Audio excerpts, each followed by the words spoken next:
ꯑꯃꯨꯛ ꯉꯁꯤꯁꯨ ꯚꯤꯗꯤꯑꯣ ꯅꯝꯖꯔꯛꯀꯦ ꯇꯧꯕꯅꯤ ꯃꯄꯥꯟ ꯊꯣꯛꯄꯗꯤ ꯌꯥꯗ꯭ꯔꯕꯅꯤꯅ ꯉꯁꯤꯒꯤ ꯇꯣꯄꯤꯛꯁꯤꯗꯤ ꯑꯩꯅ ꯅꯍꯥꯟꯋꯥꯏꯗꯒꯤ ꯍꯧꯅꯀꯣ ꯍꯌꯦꯡꯋꯥꯏ ꯑꯩꯅ ꯄꯩꯁꯥꯒ ꯂꯩꯔꯀꯥꯟꯗ ꯈꯤꯇꯪ ꯑꯩꯒꯤ ꯕꯀꯦꯠ ꯂꯤꯁ ꯍꯥꯏꯇꯥꯔꯦ ꯑꯩꯅ ꯌꯥꯝꯅ ꯇꯧꯅꯤꯡꯈꯤꯕ ꯑꯗꯒꯤ ꯇꯨꯡꯗꯁꯨ ꯑꯩꯅ ꯇꯧꯒꯦꯅ ꯈꯟꯕ ꯄꯣꯠꯇ ꯊꯕꯛ 10 ꯈꯛ ꯂꯩꯀꯣ ꯑꯩꯒꯤ ꯇꯣꯞ 10 ꯍꯥꯏꯇꯥꯔꯦ ꯊꯕꯛꯄꯨꯗꯤ ꯑꯩ ꯃꯌꯥꯝ ꯂꯩ ꯇꯧꯅꯤꯡꯕ ꯑꯩꯅ ꯑꯩꯒꯤ ꯋꯤꯁ ꯂꯤꯁ ꯑꯩꯒꯤ ꯕꯀꯦꯠ ꯂꯤꯁ ꯀꯣ ꯑꯩꯒꯤ ꯂꯥꯏꯐꯇ ꯑꯩꯅ ꯑꯆꯤꯞ ꯇꯧꯅꯤꯡꯕ ꯊꯕꯛ ꯈꯔꯗꯤ ꯂꯩꯀꯣ ꯑꯗꯣ ꯁꯤꯒꯤ ꯃꯔꯛꯇꯒꯤ ꯑꯩꯅ ꯇꯣꯞ 10ꯁꯦ ꯑꯩ ꯈꯟꯒꯠꯂꯒ ꯑꯩ ꯃꯌꯥꯝꯗ ꯑꯩꯒꯤ ꯑꯣꯏꯅ ꯑꯩꯒꯤ ꯄꯔꯁꯣꯅꯦꯜ ꯑꯣꯏꯕ ꯑꯩꯒꯤ ꯇꯣꯞ 10 bucket list four my life ꯀꯣ ꯑꯗꯨꯗꯣ ꯑꯩꯅ ꯃꯌꯥꯝꯗ ꯁꯨꯝ ꯁꯦꯌꯔ ꯇꯧꯖꯔꯛꯀꯦ ꯇꯧꯕꯅꯦ ꯑꯍꯥꯟꯕꯗ ꯑꯩꯅ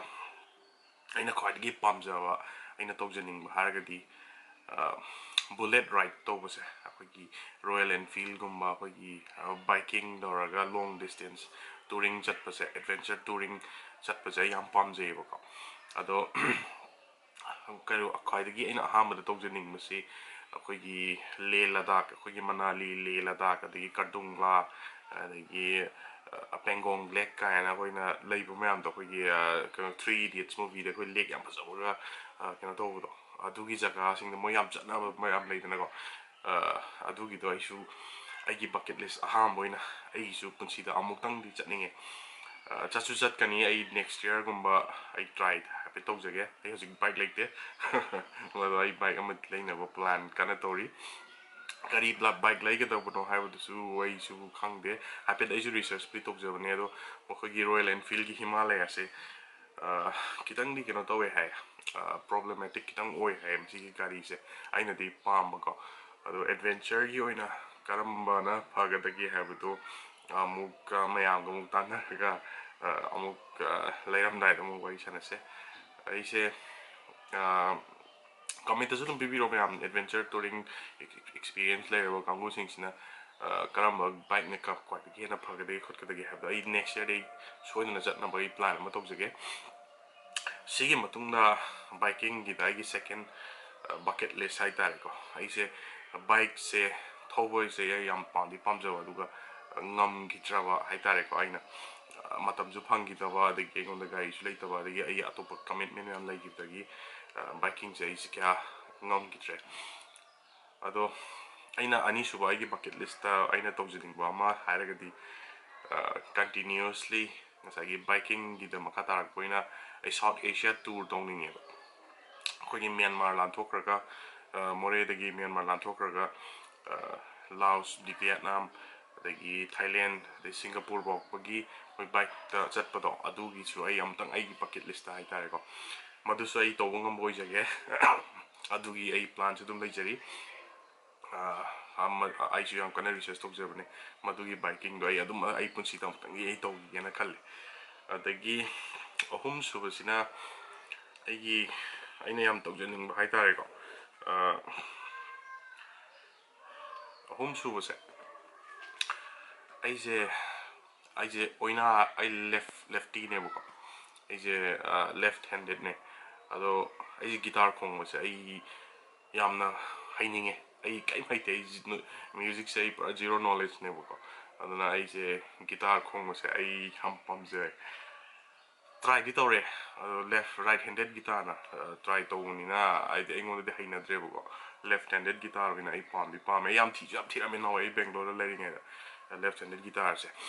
ꯑꯗꯣ ꯑꯃꯠꯇ ꯐꯪꯈꯤꯗꯦꯕꯀꯣ ꯑꯗꯣ ꯂꯦꯐ ꯍꯦꯟꯗꯦड ꯒꯤꯇꯥꯔꯁꯦ ꯑꯃꯇꯪ ꯐꯪꯉꯒꯗꯤ ꯑꯩꯁꯨ ꯈꯤꯇꯪ ꯑꯣꯟꯂꯥꯏꯟ ꯀ꯭ꯂꯥꯁꯦꯁꯀꯨꯝꯕ ꯌꯥꯎꯔꯒ ꯑꯩ ꯒꯤꯇꯥꯔꯁꯦ ꯑꯃꯇꯪꯗꯤ ꯑꯩ ꯇꯝꯈꯤꯒꯦꯅ ꯈꯜꯂꯦ ꯁꯤꯅ ꯑꯩꯒꯤ ꯑꯍꯨꯝ ꯁꯨꯕꯅꯤ ꯑꯗꯒꯤ ꯃꯔꯤ ꯁꯨꯕꯁꯤꯅ ꯑꯩꯁꯦ ꯀꯩꯅꯣ ꯌꯥꯝ ꯄꯥꯝꯖꯩ ꯑꯩꯈꯣꯏꯒꯤ ꯁꯥ ꯉꯥꯒꯨꯝꯕꯁꯦ ꯑꯩꯗꯤ ꯈꯔ ꯄꯥꯝꯖꯩ ꯍꯥꯏꯇꯥꯔꯦꯀꯣ ꯄꯥꯝꯖꯕꯁꯦ ꯀꯃꯥꯏꯅ ꯇꯧꯒꯦꯗ ꯂꯨꯅꯁꯨ ꯇꯧꯖꯕ ꯑꯩꯉꯣꯟꯗ ꯈꯤꯇꯪ ꯑꯩꯒꯤ ꯁꯥ ꯉꯥꯁꯦ ꯈꯤꯇꯪ ꯑꯩꯉꯣꯟꯗ ꯁ꯭ꯄꯦꯁꯦꯜ ꯍꯥꯔꯠ ꯈꯤꯇꯪ ꯂꯩꯖꯕ ꯍꯥꯏꯇꯥꯔꯦ ꯈꯤꯇꯪ ꯁꯣꯐ ꯀꯣꯔꯅꯔ ꯑꯃ ꯑꯗꯨꯅ ꯑꯩꯒꯤ ꯄꯨꯟꯁꯤꯗ ꯌꯥꯝꯅ ꯈꯤꯇꯪ ꯃꯌꯥꯝꯗꯒꯤꯁꯨ ꯈꯤꯇꯪ ꯇꯣꯈꯥꯏꯕ ꯍꯥꯏꯇꯥꯔꯦ ꯈꯤꯇꯪ ꯇꯣꯉꯥꯟꯕꯁꯨꯈꯤꯇꯪ ꯄꯥꯝꯖꯩ ꯑꯩꯅ ꯑꯗꯣ ꯑꯦꯛꯖꯣꯇꯤꯛ ꯄꯦꯠꯀꯨꯝꯕ ꯑꯃ ꯑꯩꯁꯦ ꯂꯣꯏꯅꯤꯡꯉꯦ ꯑꯦꯛꯖꯣꯇꯤꯛ ꯄꯦꯠ ꯍꯥꯏꯔꯒꯗꯤ ꯑꯩꯈꯣꯏ ꯍꯨꯏꯒꯨꯝꯕ ꯍꯧꯗꯣꯡꯒꯨꯝꯕ ꯂꯣꯏꯕ ꯅꯠꯇꯕ ꯈꯤꯇꯪ mayamna loinadaba pet haitare adum US tagadi America tagadi Europe tagadi makal makal Dubai tagadi cheetah ga loinabdo lion ga loinabdo adum mai taraga sima dei phangdodi mandre adus aina suma aina pamjuru bagi aina tawning haitare ai life ta ko sigum masai chu amata ni loininge oi thokpa yabada ai Bengal cat to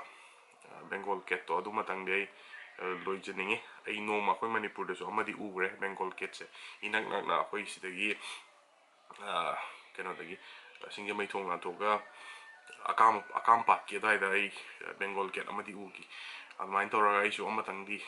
loibidi pame ai su ai life ki oina ko ai ningwa thong na ai bucket list ko similar mathangda aina yamna pamjaba sagi pet sigi oina makha tarak boina koi fish to khangi dana mayamna ko Japanese ki koi fish to original do adugumado aise koi pon guma ma semaga pictures de lere mayamna reference ki picture oina ko koi pon jai su aigi sokoi sumang ma sam le edida sem se aigi yam semninge akoi ai family ga so aigi ni bi ga su tanara bane masu yamna pa mi he ado koi pon se simasu ai amtang nei sengi gen khali sumang se landscaping je ai yam pam je ai sumang le su khaji khaji ai khaga semba dum hok je gardening gumba ai su khar dum pam je gardening pam hai je ai lei shat pa gi lei shat pa flowering plants je di sina teng na pam se ai di khra Manali-leh hai tare leafy oi ba plants se mana phaja phaja ba myam nei da sum ba sine hena ai di kitang pamjai haitare aduna aigi aina aigi sumang se kitang pura jungle gi type to mini jungle gi type ta kitang oi hening haitare haji ai kata kan semjari sumang se mayam adu loira kan da mu kai sumang jung ucharake haji ki oina de kitang landscaping to budo si loira gai si koi pon se hapti hapning mane haji makki oina de hapading am ngado man de ado aigi bucket list ne si se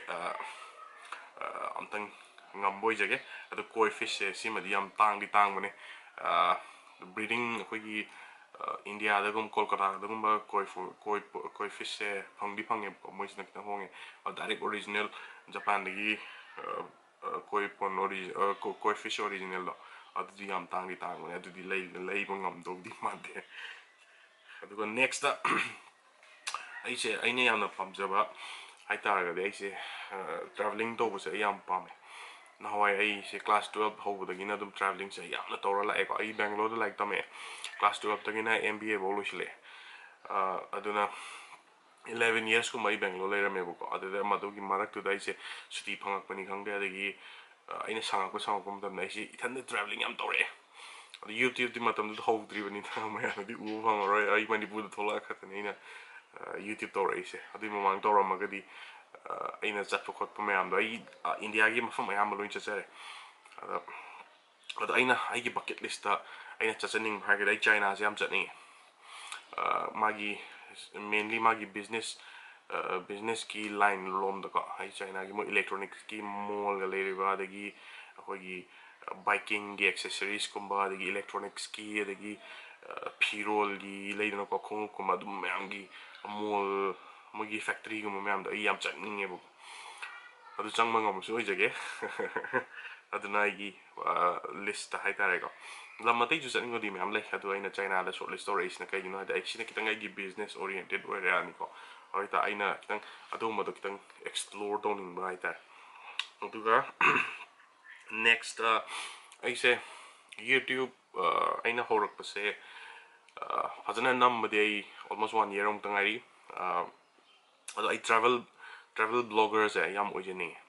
travel blogging do se ya I am pamja haitare ada ai bucket list ha ga di I travel blogging se si mo oi ba pame ai ne yam pamja ru ba tho woni na ado handak se ai COVID-19 ga da ki lockdown hek to jing mang nei se January February adai dai se Nagaland gi mo gi village amani like tang remote oi ba July ki ha ba maga khonoma ha ba maga adu ani do ai chat ke na stegi long drive thorga da explore to ge na is apeti prepare to jang mo ne ado tingjal la ko han yu de gi jat pe no odre hauski jaga se me am sa pe Google ha pe yeng bio July ki ha ba maga khonoma ha ba yam phaja ba natural oi ba ꯀꯩꯅꯣꯅꯦ ꯖꯒꯥꯅꯦ ꯑꯩꯁꯨ ꯆꯠꯇꯤ ꯆꯠꯂꯛꯈꯤꯅꯤ ꯑꯗꯣ ꯑꯩ travel ꯕ꯭ꯂꯣꯒꯤꯡꯁꯦ ꯑꯩ ꯂꯝ ꯂꯝ ꯈꯤꯇ ꯀꯣꯏꯔꯛꯑꯒ ꯑꯗꯨꯝ ꯇꯧꯖꯔꯛꯀꯦ ꯑꯩ ꯁꯤꯃꯗꯤ ꯑꯩ ꯀꯝꯄꯜꯁꯔꯤ ꯇꯧꯔꯛꯈꯤꯅꯤ ꯅꯣꯡꯃ ꯅꯣꯡꯃꯗꯤ ꯁꯤꯒꯤ ꯀꯣꯚꯤꯗ-19ꯒꯤ ꯂꯣꯛꯗꯥꯎꯟꯁꯦ ꯍꯦꯛ ꯂꯣꯏꯕꯒ ꯑꯩ ꯇ꯭ꯔꯥꯚꯦꯂꯤꯡ ꯇꯧꯕ ꯑꯗꯨꯝ ꯍꯧꯖꯔꯅꯤ ꯈꯔꯒꯗꯤ ꯑꯩꯁꯦ ꯌꯥꯝ ꯇ꯭ꯔꯥꯚꯦꯂꯤꯡ ꯇꯧꯖꯔꯝꯕꯅꯦ ꯑꯗꯣ ꯃꯅꯤꯄꯨꯔ ꯊꯣꯛꯂꯛꯈꯤꯕꯗꯒꯤ ꯑꯩꯁꯦ ꯃꯄꯥꯟ ꯊꯣꯛꯄ ꯀꯌꯥ ꯁꯪꯈꯤꯗ꯭ꯔꯦ ꯑꯗꯣ ꯃꯇꯨꯡꯗꯗꯤ ꯉꯝꯕ ꯑꯣꯏꯖꯒꯦ ꯑꯗꯨꯒ ꯑꯩꯒꯤ ꯋꯥꯏꯜ ꯐꯦꯟꯇꯁꯤ ꯍꯥꯏꯒꯗ꯭ꯔꯥ ꯑꯩꯁꯦ ꯃꯣꯏꯒꯤ ꯕꯒꯤ ꯍꯥꯏꯇꯥꯔꯦꯀꯣ 4x4 ꯑꯩꯈꯣꯏ ꯒꯥꯔꯤ ꯑꯩꯈꯣꯏꯒꯤ ꯃꯠ ꯀꯩꯅꯣ ꯇꯧꯕꯗꯣ ꯆꯤꯡꯅꯒ ꯊꯧꯕ ꯌꯥꯕ ꯆꯀꯥ ꯑꯆꯧꯕ ꯇꯧꯕ ꯑꯩꯈꯣꯏ ꯌꯨꯝꯗꯒ US ꯇꯒ ꯐꯖꯅ ꯁꯥꯕꯤꯗꯣ ꯑꯗꯨꯃꯥꯏꯅ ꯇꯧꯔꯒ ꯑꯩꯁꯨ ꯑꯝꯇꯪ ꯁꯥꯕ ꯄꯥꯝꯃꯦ ꯈꯨꯠ ꯁꯥ ꯑꯩꯁꯦ ꯈꯔ ꯂꯦꯡꯒꯜꯂꯦꯕꯀꯣ ꯑꯗꯨꯅ khitang aiju yum isagi garage ama leijaraga machine ga khillega adumba ngasagi 4x4 oiba buggy gogune ko sigi have reference picture sigumba gari se aiju amtang di saage na aiju khalle yumda aduga thodo bi krai thorni si thom leite adu sa ai pamja ba haitai ko aduna simtang dei si saage ge na khalle haigedra hairoidra habde ju khangde adu YouTube tagi adagi atopa reference videos ma'am pictures ma'am येंगा अदुम मतंग दे जु सागे ना खले next आइगी bucket list आइने क्वाइ पामजाबा carpentry works ai ka u guma suba noi ma'am थाजबिरम ai तसेंग u guma suba लेन नि कोपी होराइना ga तोरगा आराम दा ना कपी कोपी तोबी ai खिदंग आइगों खिदंग आइगी पामजाबा हाइ तारेको ai यावग्रे ai केनो गुमा चनबा टेबल गुमा चनबा अदगी रेक गुमा चनबा अदगी अदुम मै युमदा दुम खगा दुम तोजे अदु इसागी carpentry gi tools मैम लेजरगा अदु मखल की DIY gi खुजुका मैम उना के साबा मैम दो दु याम पामजे हाइतारे अदु माइना आइसु खितंग आइगी bucket list आइगी पुनसिता दुम्बा खितंग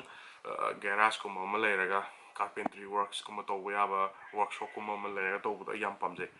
अदु ngam di khangde sidi आइगी sum aina wish list हाइतारे का अदुगा last आइगी number 10 aina aigi punsida aina tauge na khanma amakakti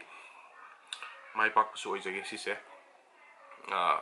voluntary work ko aigi tola tarba mayam sing sida kitang aisu aigi ngamjaba aina tanjari ro pisa sing kitang dorsu mateng ati oina na ba ai kitang voluntary work kimba kitang tawjaninge aikoigi manipur sida akoina imphal da sum leibagi u doi wane tasengna kitang chathokra kanda yamna awaba tarba miyoi sing family sing yamna leiko ado makoi sing sida aina tamjan jaruri ba aina haijin jaruri ba mayam sing si aigi skill oigera adagi aigi isagi on money oigera kitang voluntary work koina aise makoida kitang share to pamje mainly ketare aigi kitang entrepreneur gumba oijening ba mayam leidna ko kitang idea lejada ba mayam kai thabak se kai bu dogani khangdaba mayam leidna ko thabak di suninga ga dum mayam da puthok jaraga aigi su tasena workshop kuma ma toraga employment generation guma ma voluntary work kuma maina kitang program guma ma sinjeninge ado sigumba se aisu mai pak khanninge haitare ko ai hosu yam honajari hojiki oina ai sagi oiba ai business ma setup tokjaraga aina ngamjaba haitare ko kitang miyoi khra aina employed tawraga hojikse tolo piraga thamjari ado makha tarak boina ai kitang jaga chalaga kitang oiraga su ngamjaba matengda akhoi manipur gi su oina society gi oina kitang voluntary work tokjaraga employment generation jai kitang ngamra haidna aigi maiki digi tokjaning ba amakhakleje mai pakku jo oijage ado sini aigi top 10 haitare 1 dagi 10 ma aigi tokjaning ba aina wish list aigi bucket list ngamak pakharos yorokani ngamak to pakharos yorokani aigi sigi top 10 sida ko ado mayam kari sigi